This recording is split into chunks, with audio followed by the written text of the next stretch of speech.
Hey there! Welcome back to the Actionable Gamification online digital course. I'm Yukai Chow, and today we're going to talk about Section 1, Lecture 2, which is about human-focused design versus function-focused design. So, I believe that the center of gamification is what I call human-focused design, as opposed to function-focused design. Most systems are function-focused. It assumes that people in the system will take the desired behavior, and it optimizes for efficiency, for usability, for ergonometry.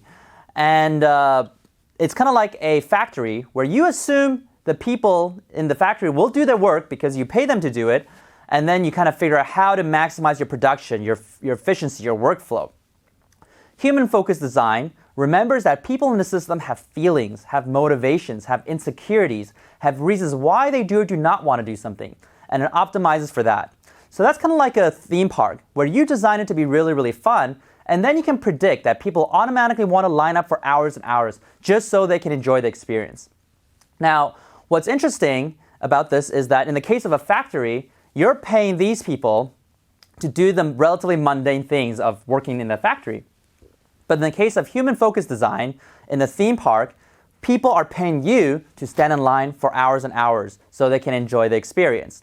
Now, the reason why we call this gamification is that I believe the gaming industry is the first to master human-focused design. Because there's really no purpose to playing a game, right? You never have to play a game. You have to do a lot of other things like do your taxes, go to school, do your training. Even if you don't like it, just kind of have to, suck it up and do it. But again, you never have to play a game. The moment a game is no longer fun, you leave the game. You play another game, you go on YouTube, you go check your email.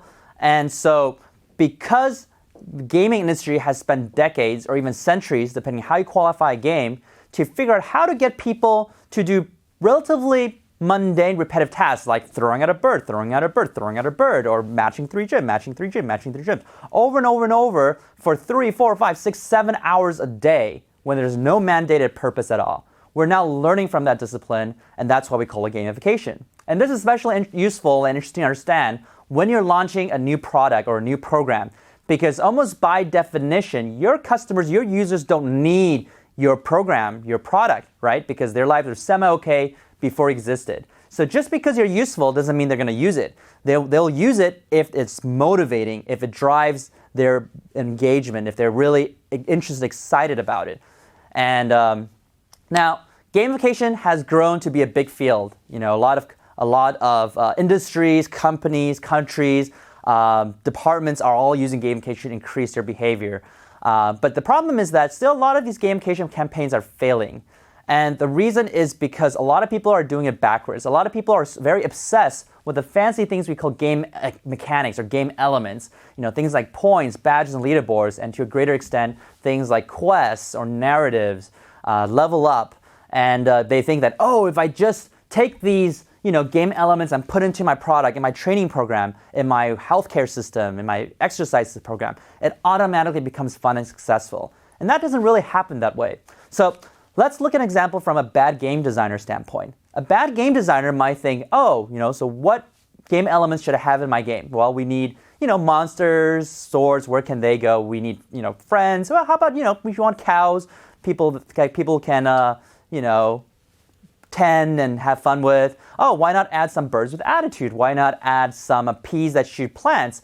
Puzzle games are interesting. Let's add those.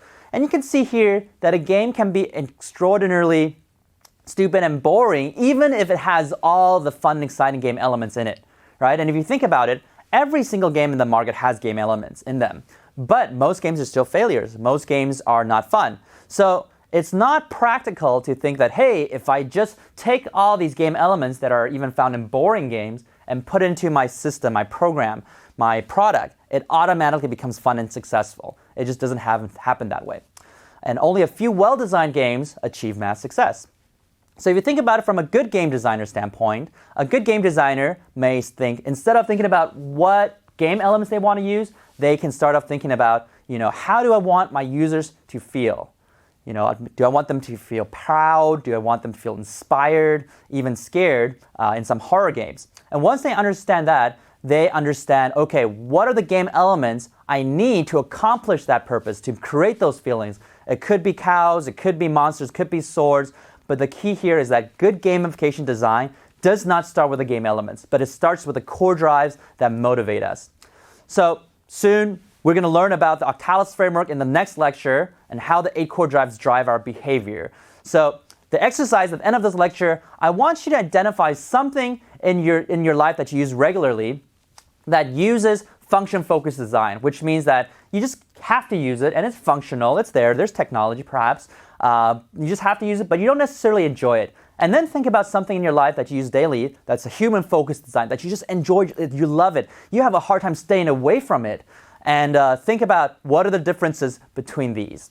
So this concludes Lecture 2 in the first section, and I'll see you in Lecture 3.